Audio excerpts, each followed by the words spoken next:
Success isn't luck. It's a pattern, a mindset, a set of habits. Stephen Covey didn't just write a book.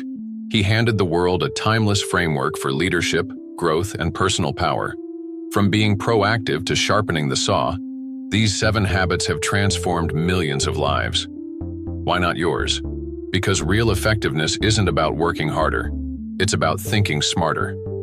Welcome to Thinknova, where we don't just read books, we activate your potential.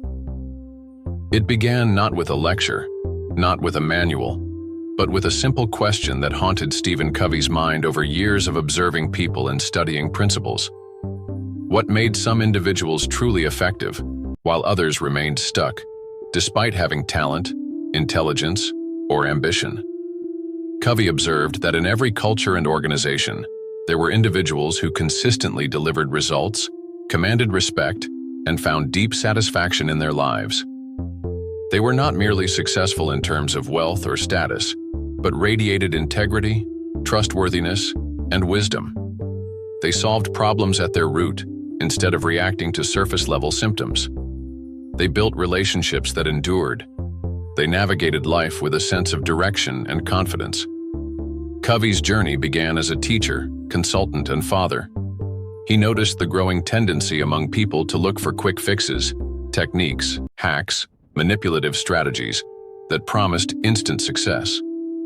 People wanted better marriages, stronger leadership, higher profits, but sought these through cosmetic tactics, often skipping over character, discipline, and vision. As he reflected on literature from the past 200 years, Covey noticed a clear pattern.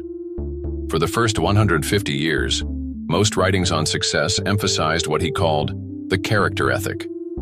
This ethic was built on foundational principles such as integrity, humility, fidelity, courage, justice, patience, and the golden rule. Success was seen as the natural result of living in alignment with these timeless principles. But around the early 20th century, there was a noticeable shift toward what he termed the personality ethic. Books began focusing more on techniques, on how to influence others, appear confident, or manipulate perceptions. The emphasis moved from who you truly are to how you appear. Covey believed this change was dangerous. While personality techniques could offer short-term gains, they couldn't build long-term trust or true effectiveness.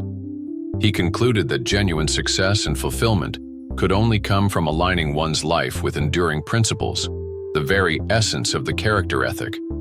And from this insight was born the framework that would become the 7 habits of highly effective people. The habits were not tricks or tips.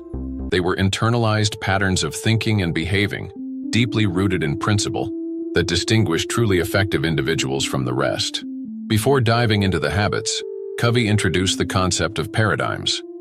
A paradigm is the way we see the world, not just what we see, but how we interpret what we see.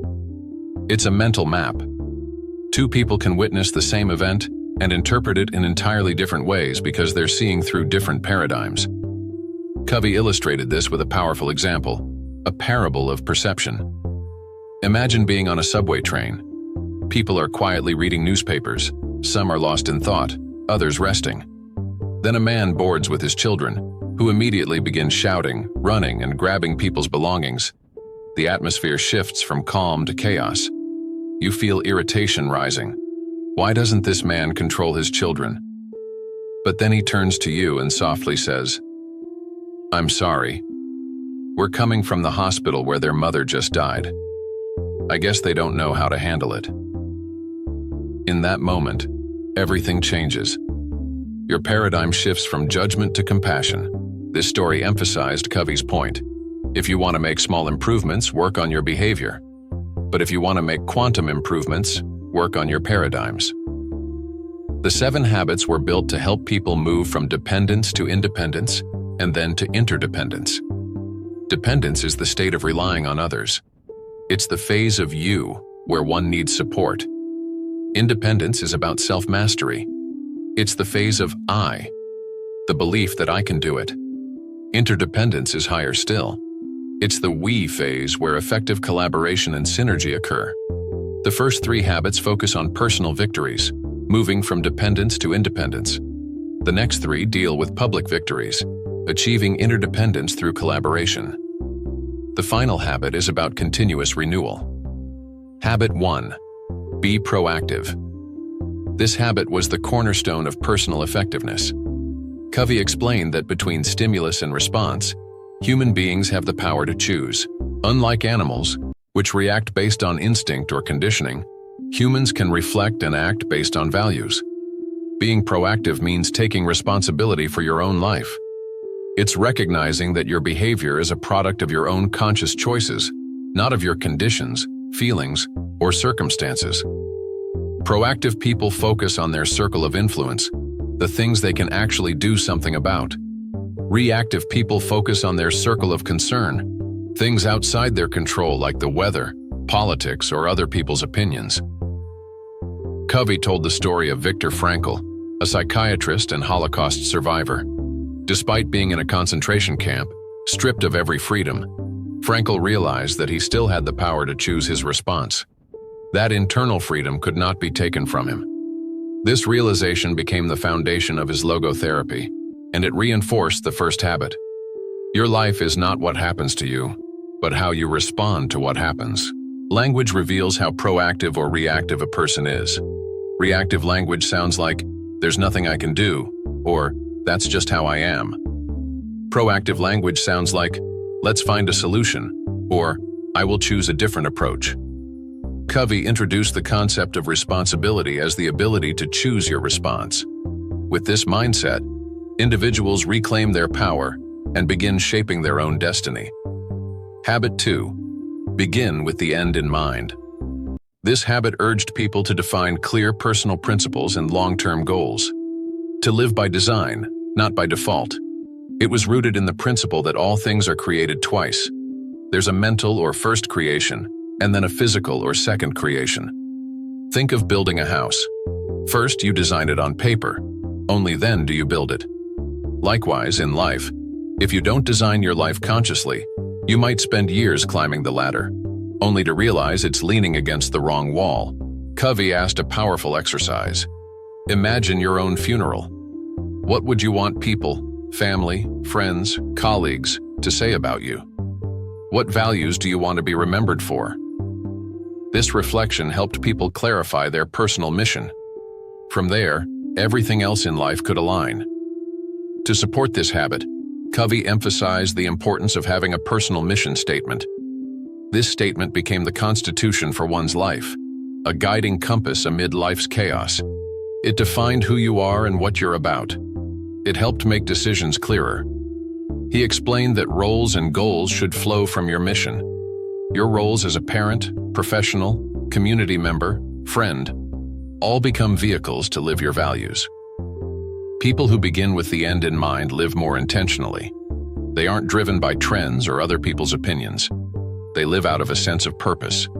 They evaluate opportunities not by popularity, but by whether those opportunities fit their vision. Habit 3. Put first things first. If habit 2 is about vision, habit 3 is about discipline. It's where your plans meet reality. It's about organizing and executing around your most important priorities. Covey introduced the time management matrix, a 2-KAU box that categorizes tasks based on urgency and importance. Quadrant 1 is urgent and important, crises and pressing problems. Quadrant 2 is important but not urgent, planning, relationship building, prevention. Quadrant 3 is urgent but not important, interruptions, some emails. Quadrant 4 is neither urgent nor important, time wasters. Truly effective people, Covey argued, spend most of their time in Quadrant 2. This is the quadrant of quality time, long-term thinking, and deep work. Most people, however, are stuck in Quadrant 1 or 3, reacting to urgency. Putting first things first requires you to say no to good things so you can say yes to the best things. It's about acting on what matters most, even when it's not screaming for attention. Covey made an important distinction between leadership and management.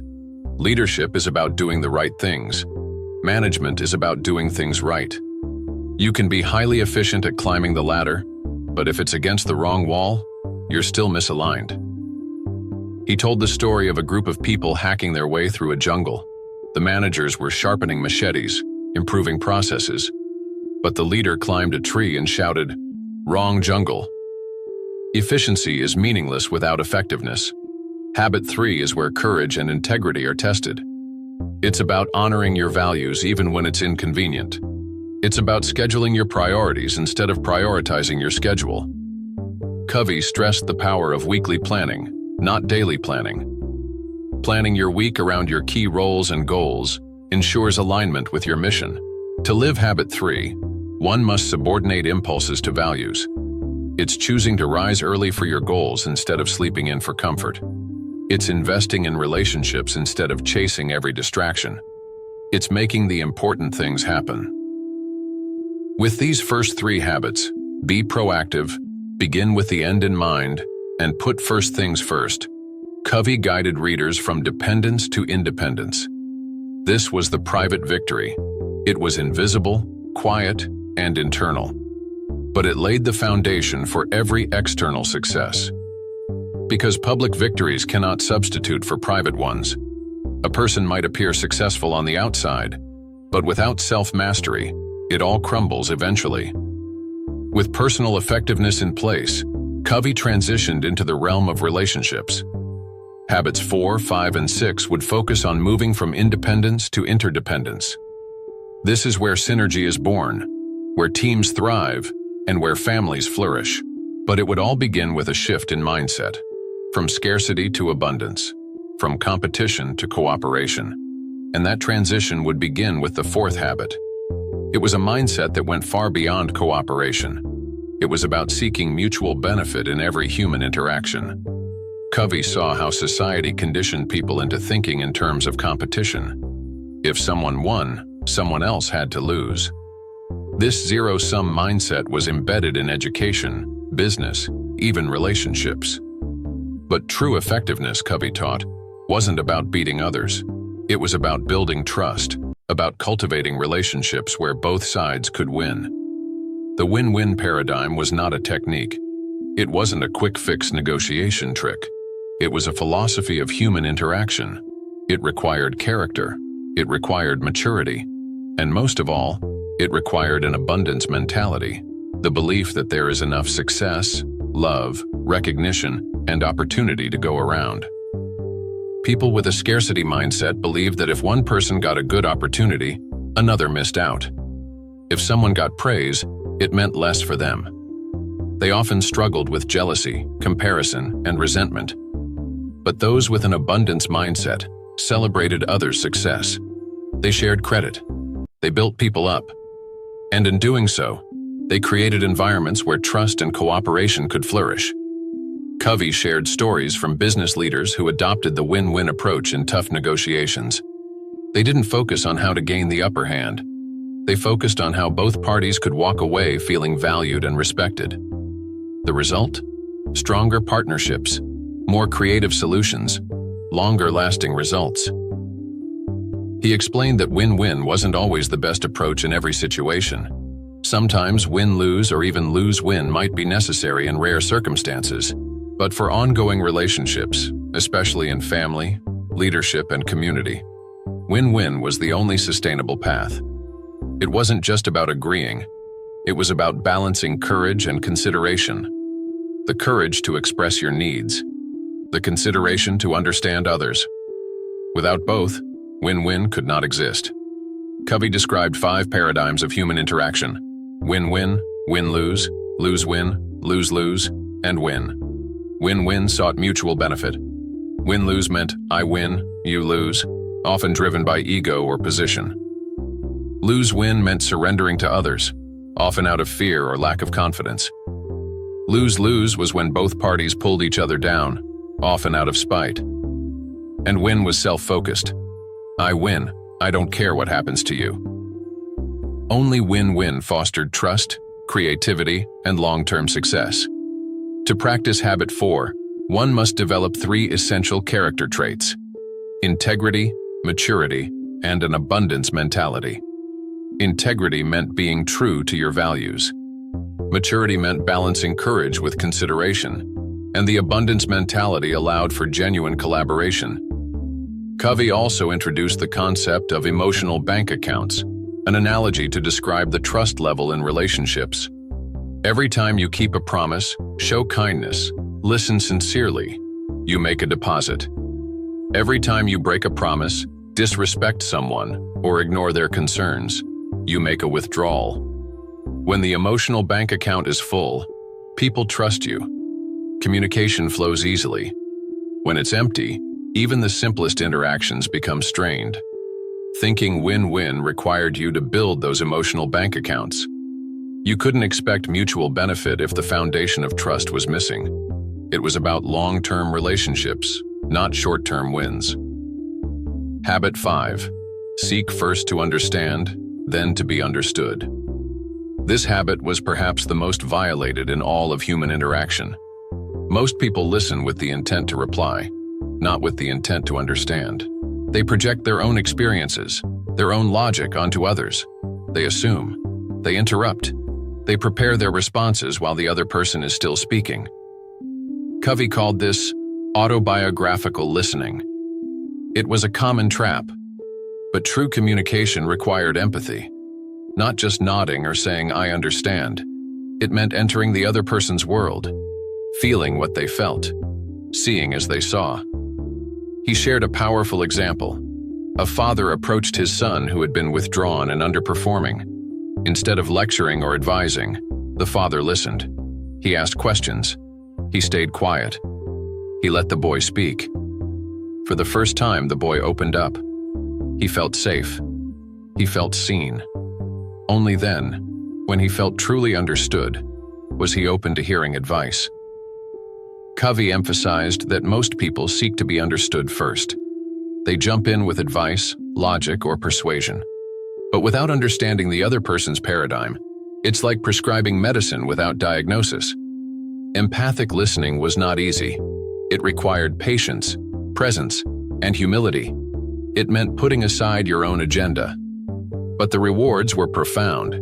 People felt valued. Misunderstandings dissolved. Hearts opened. And once understanding was established, then you could seek to be understood. You could share your perspective more effectively. Because now there was trust. There was openness. Covey described communication as a deposit into the emotional bank account. The deeper the understanding, the greater the trust. And with trust, influence followed. This habit applied everywhere: marriages, parenting, business, conflict resolution. Listening wasn't just a skill. It was a gift, a mirror that reflected care, attention, and respect.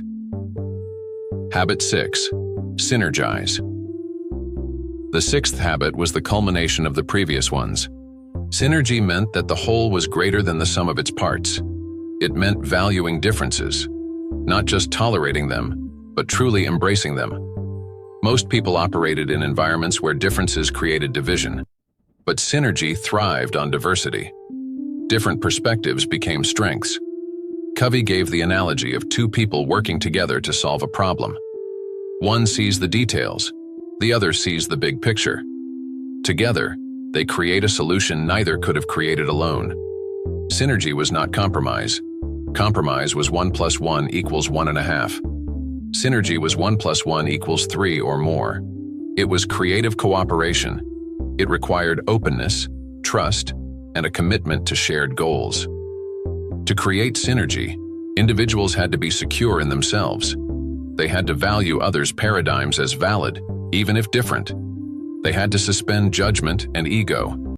Covey described nature as inherently synergistic. A forest ecosystem thrives not because of sameness, but because of diversity. Each organism contributes something unique. Likewise, in families and organizations, synergy allowed for breakthroughs.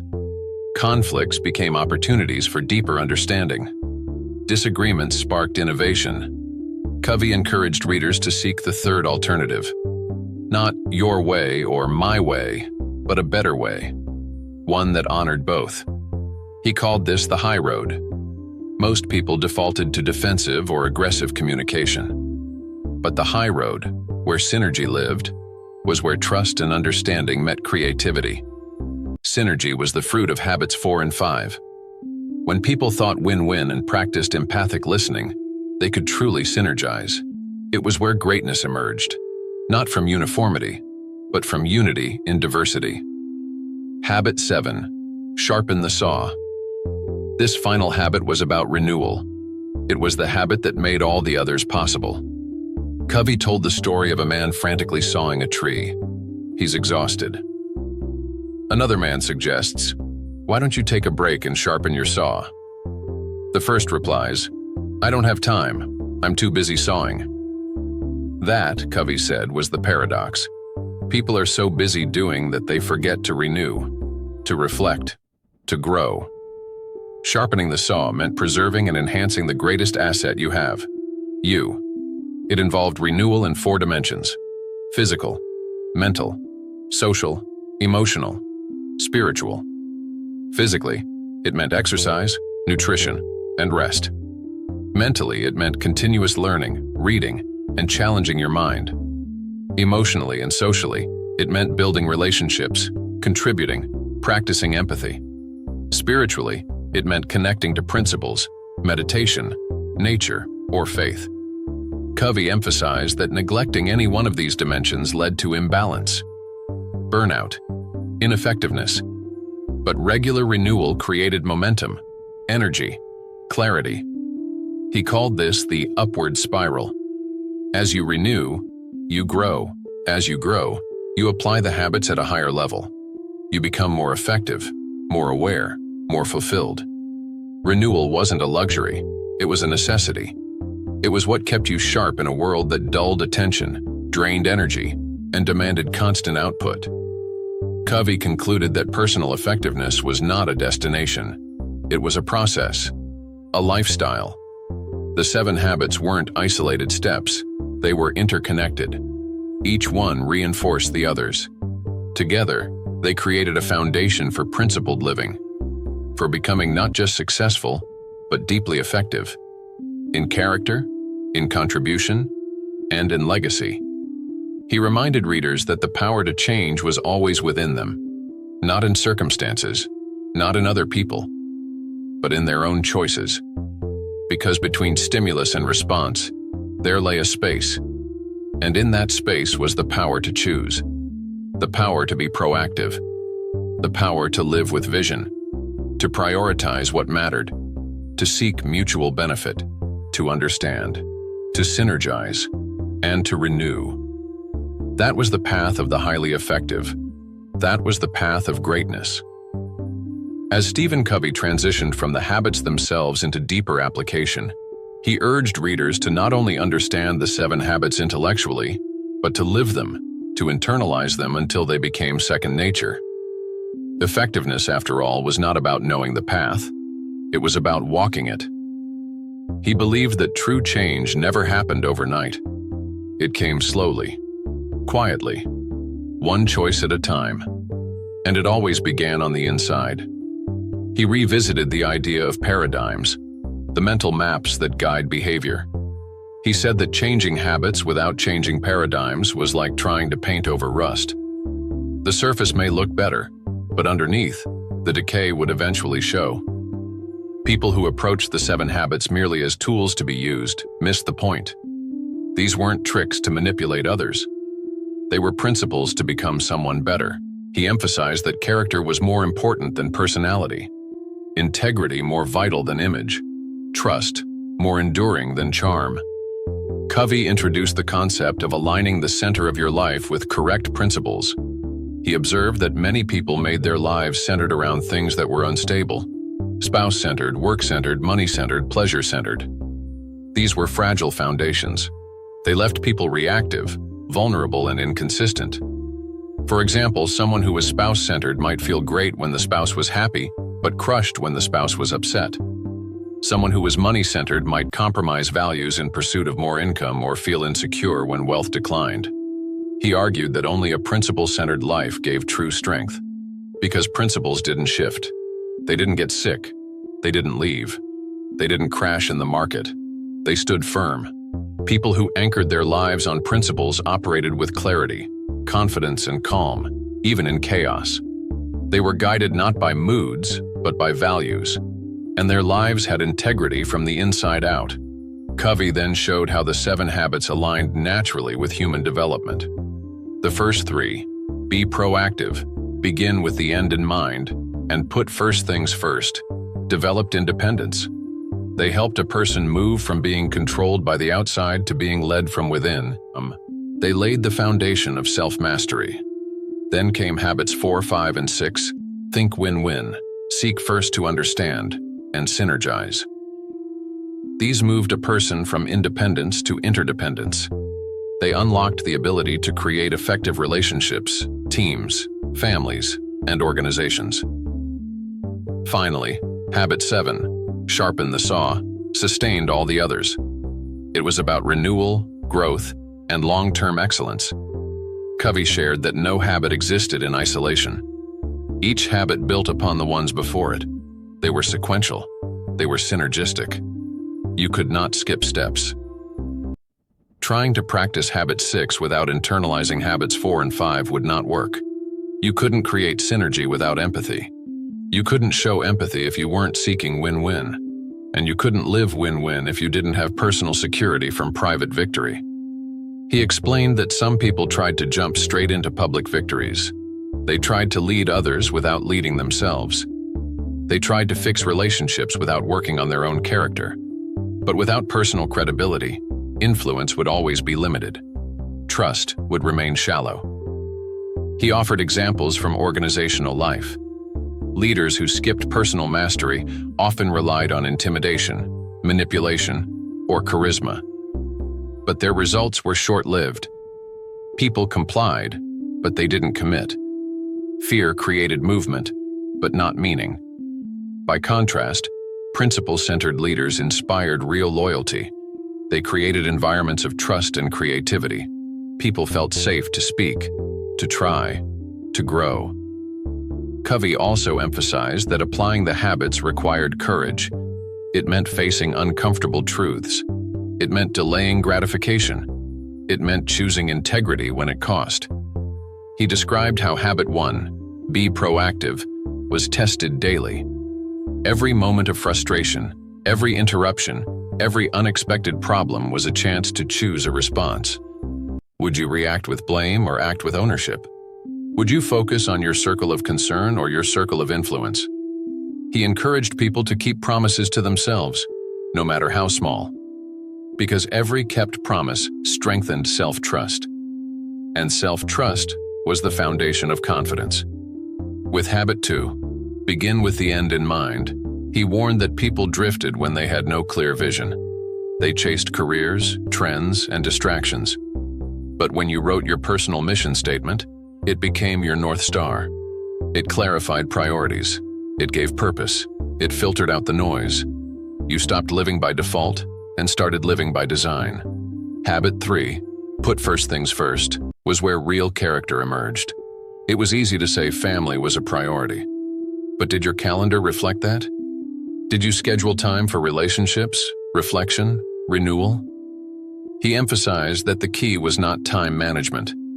It was self-management. Time was fixed.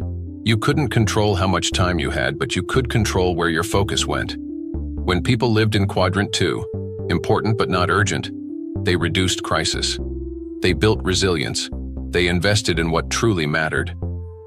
With habit 4, think win-win, he challenged the notion of competition in relationships. In families, at work, in communities, people often viewed others as adversaries. But in truth, life was not a battlefield. The goal was not to win over others, but to win with them. This habit required an abundance mindset. It required the belief that collaboration created more, not less. He warned that win-win didn't mean being soft or compromising values. It meant being courageous enough to pursue solutions that honored everyone's needs. It meant being creative enough to find them. With habit 5, seek first to understand, he revisited the power of listening. Not passive hearing, but active, empathic listening. He explained that most people listen to reply, but those who listened to understand built bridges. They healed wounds. They unlocked cooperation. He gave the analogy of an eye doctor prescribing glasses before doing an exam. Without diagnosis, there could be no treatment. Likewise, trying to fix a relationship without understanding the other person's perspective was reckless. Understanding was not agreement. It was respect. It was empathy. It was love. And once people felt understood, they became far more willing to understand. Habit 6, Synergize, was the magic that happened when people with different strengths, perspectives, and talents collaborated. It was the fruit of all the other habits. Synergy wasn't about sameness. It was about unity. Diversity was not a threat. It was a strength. He illustrated this with the image of nature. A forest thrives not because everything is the same, but because everything plays a unique role. Likewise, in teams and families, synergy meant honoring differences, valuing them, trusting them. It was about moving beyond compromise into creative solutions neither side could reach alone. Finally, Habit 7, Sharpen the Saw, was the renewal that made everything else sustainable. Without it, even the best plans fell apart. He told readers that self-care was not selfish, it was stewardship. Your body, mind, heart, and spirit were tools. When they were sharp, you could contribute at your highest level. When they were dull, even basic tasks felt heavy. He advised building regular renewal into your schedule. Exercise, reading, spending time with loved ones, meditation, serving others. Not occasionally, but habitually. This habit created energy, clarity, resilience. It ensured you didn't just survive, you thrived. Covey introduced the concept of the upward spiral, the idea that each time you practice the habits, you grew in maturity, awareness, and commitment. You circled back again and again to the same principles, but at higher levels. Like climbing a spiral staircase.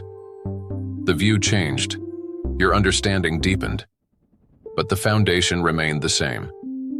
He also spoke of the maturity continuum, moving from dependence to independence to interdependence. Each phase was necessary. Each habit supported the transition. Children were dependent. They needed guidance. As they grew, they became independent, capable of self-management. But the highest level was interdependence, where maturity met collaboration, where strength met humility. Covey reminded readers that real success was not achievement alone. It was contribution. It was influence. It was legacy.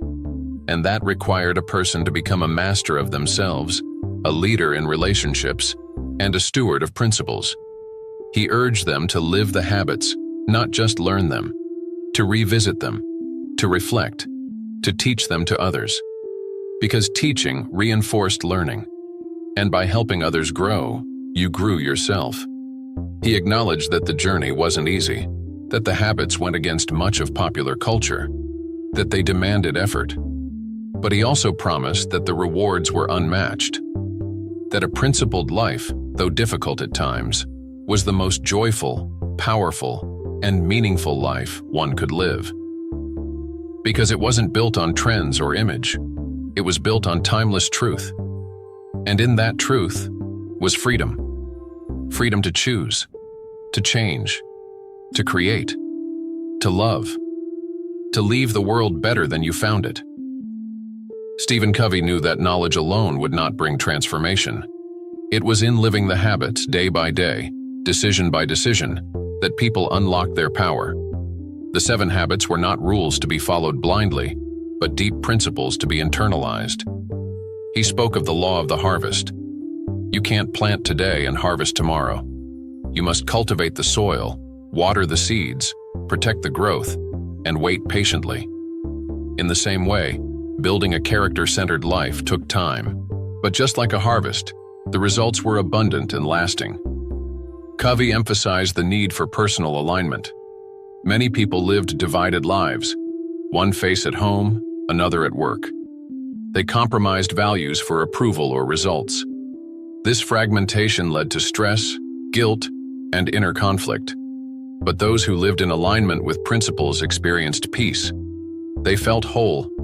They didn't need to pretend or manipulate. They were the same person whether someone was watching or not.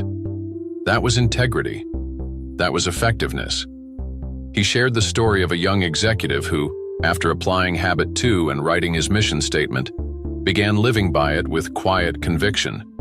He turned down certain promotions that didn't fit his purpose. He spent more intentional time with his family.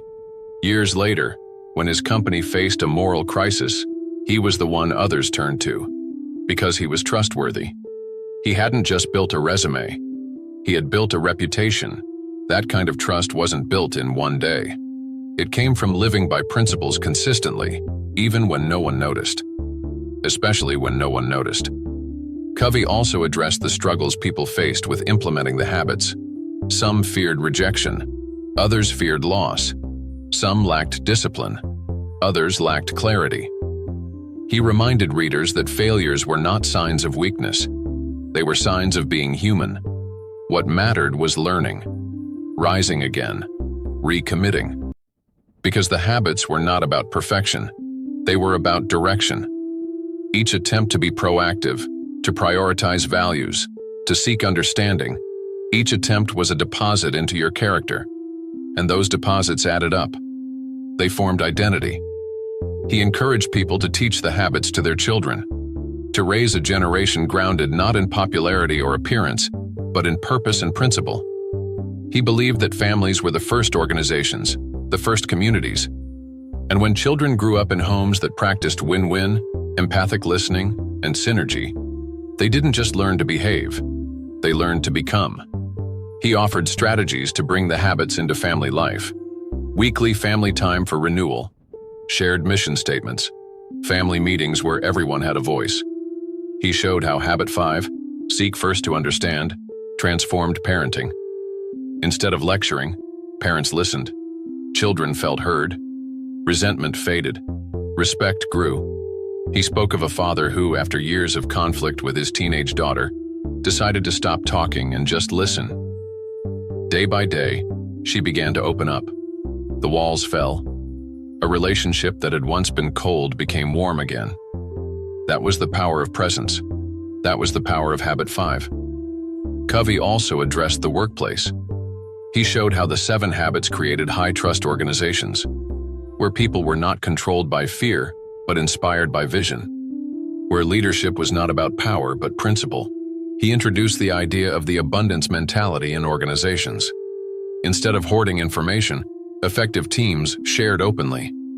Instead of competition between departments, there was collaboration. Instead of top-down commands, there was empowerment.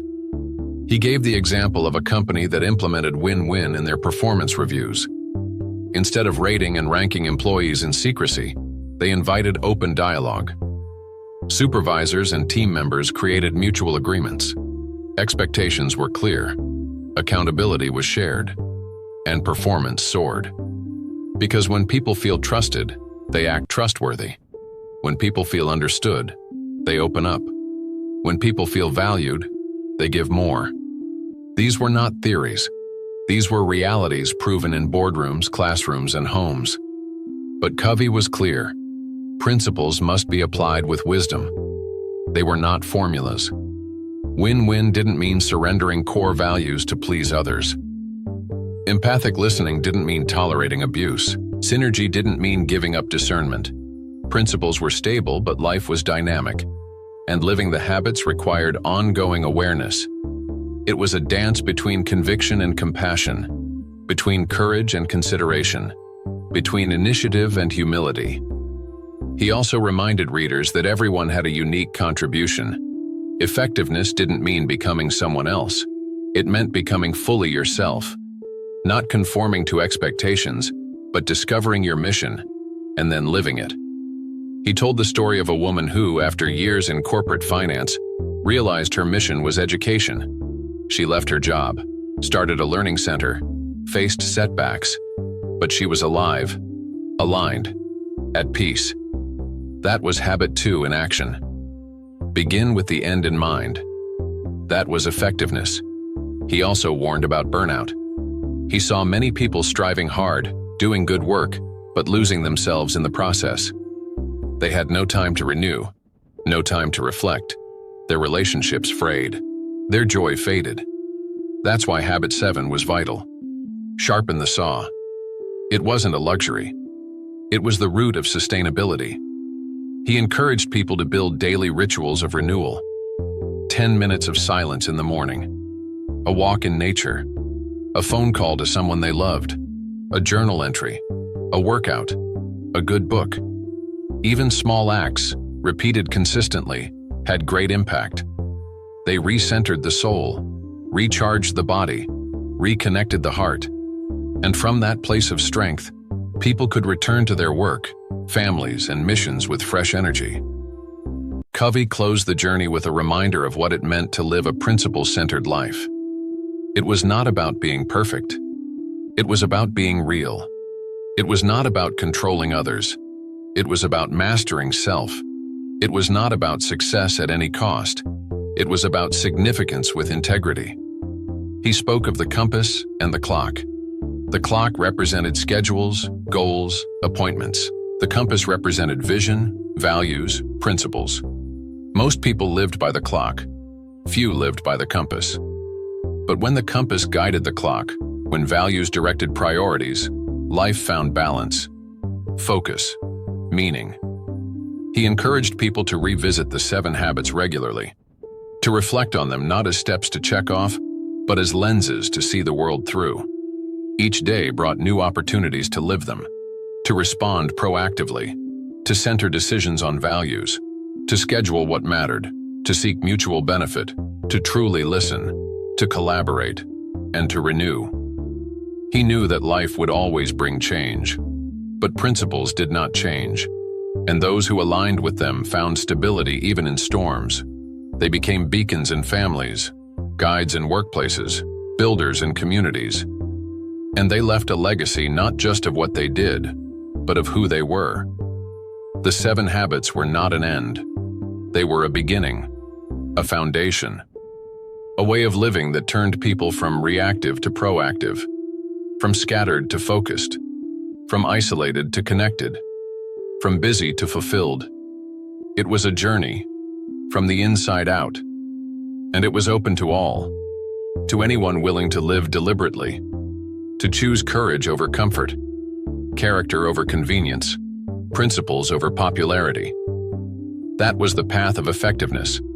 That was the invitation Stephen Covey extended. Not just to learn the 7 habits, but to live them. And in doing so, to become not just a person of success, but a person of significance, a person of substance, a person who mattered. Being effective isn't a talent, it's a choice, a habit, a way of life. Stephen Covey's 7 principles aren't just theory. They're tools to take control of your time, your mind, and your future. If this story lit a fire inside you, don't let it fade. Start with 1 habit, 1 shift, 1 commitment to become more. Subscribe to Thinknova, where timeless ideas shape today's success. Because greatness isn't born, it's built, habit by habit.